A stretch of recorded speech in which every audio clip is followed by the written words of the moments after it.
With Smuggler's Blues, director Paul Michael Glaser opens with the man pleading to save the lives of his family. Through subtitles, we see him state the following: "I got to think of my family, my sons, and because that's my family, and my family's more important than anything."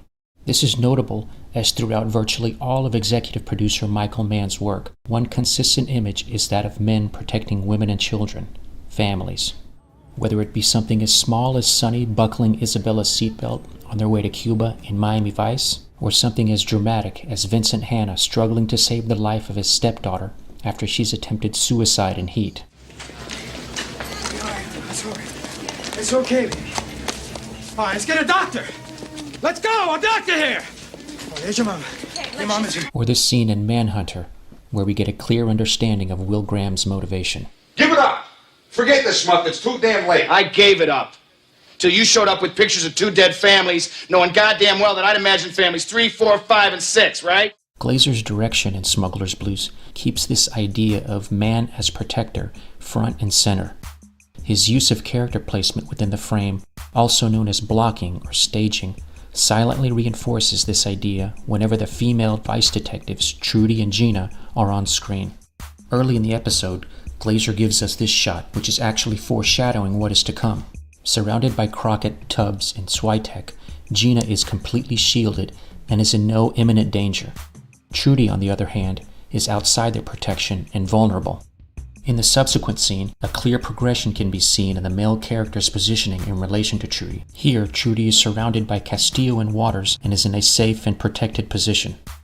As the scene continues, Castillo is the overbearing presence that is protecting her when Trudy is on screen. In this shot, as Castillo turns around, Trudy is literally in his shadow. He is shielding her, and she is still in a very safe and protected position. In another shot, this time it's Crockett doing his part to block or shield Trudy. It's not until Agent Waters makes his announcement regarding Trudy's role is she then shown completely isolated in the frame. You're staying here. You're the family bait. For the first time in the episode, she is shown alone in the frame, and she is now vulnerable. As the scene ends, Crockett and Tubbs hand their badges over to Castillo and leave. Crockett, on the way out, looks first at Agent Waters, then glances back at Trudy as he clearly shows concern. Castillo shows the same concern as Trudy is no longer in his shadow. His shadow is now seen on the wall. Later, Tubbs drops off Trudy at the hotel, and once again she is in the frame all alone, now completely isolated and unprotected. Now just a quick note, Gina does not appear in Piñero's script after page 5. In the episode, of course, Gina does reappear, and once again, she is shown entirely shielded and surrounded by male officers, and as soon as possible, Crockett immediately steps in front of her, shielding her from potential danger. When Gina begs Castillo to let her help save her partner, Castillo completely ignores her. Please, let me go in there. Crockett, take him in. Inside the trailer, once again Trudy is seen alone in the frame, of course, and is it me or is she bound and in the kitchen? Gina is shown again, and once again she is completely surrounded and protected by her male colleagues. Ultimately, after all is said and done, Trudy has been saved, and in the closing shot she is now back surrounded and protected not by her female partner, but by Crockett and Tubbs. Glaser's careful use of character placement is not only involving Gina and Trudy. There is a very interesting visual motif throughout the episode regarding Crockett and Tubbs. Seems like a pretty big operation to be moving people to Cartagena. Not people, just you two. You get in a jam, you're on your own. The image of them displayed back to back reinforces the idea that Crockett and Tubbs have each other's back. They only have each other to depend on, and they are willing to fight for it and defend their partner no matter the cost. Here are several examples of Crockett and Tubbs being displayed back to back.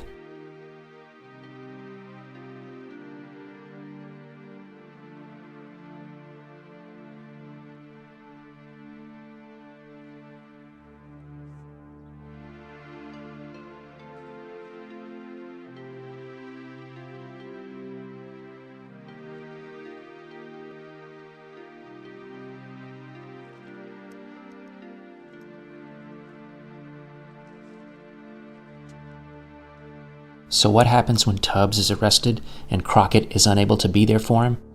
Tubbs is shown with a bare back. Without Crockett, he is completely exposed and vulnerable.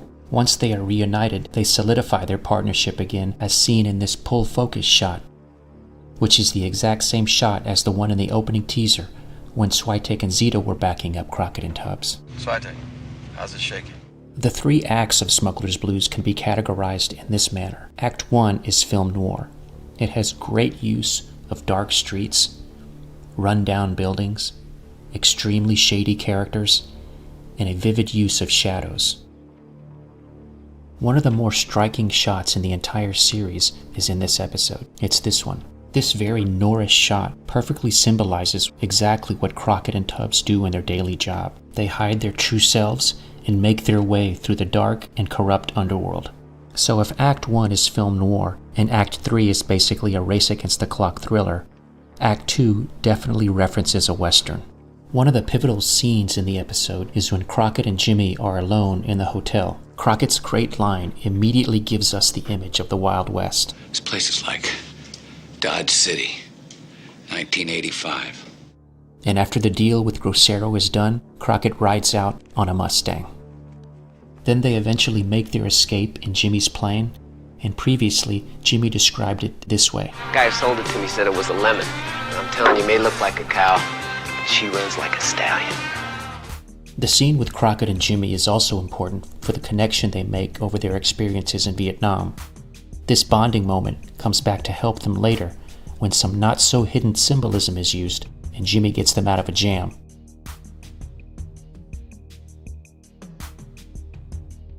Glaser also uses subtle touches of irony by giving the audience small details that refer to something that happened in a previous scene. For example, when Crockett and Tubbs realize they've seen this woman before.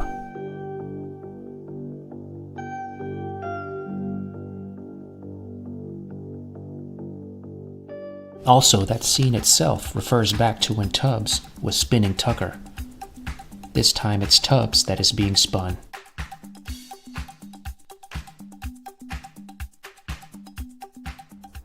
I wanted to talk a little about that poster that's plastered all over the streets of Cartagena.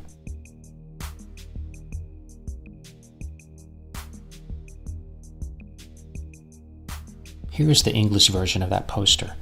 Luis Colindres was a student at the University of San Carlos in Guatemala, and in 1982 he was killed by what were said to be repressive forces.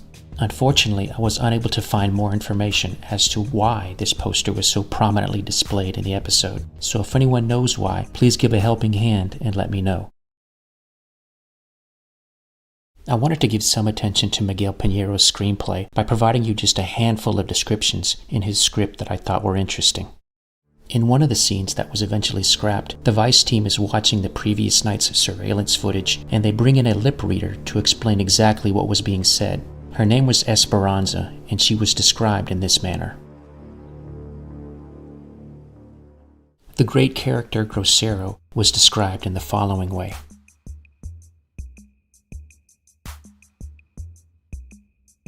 My favorite description was for the nightclub where they go to meet Grosero for the second time. Piñero used one line to describe the nightclub.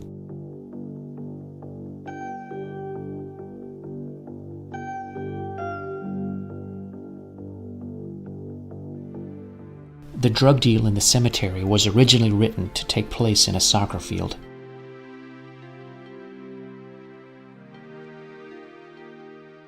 And finally, I'll leave you with this. On the way back to Miami, they used Glenn Frey's title song, but Piñero actually put a specific song in the description here, so I thought I would recreate the scene with his choice of music.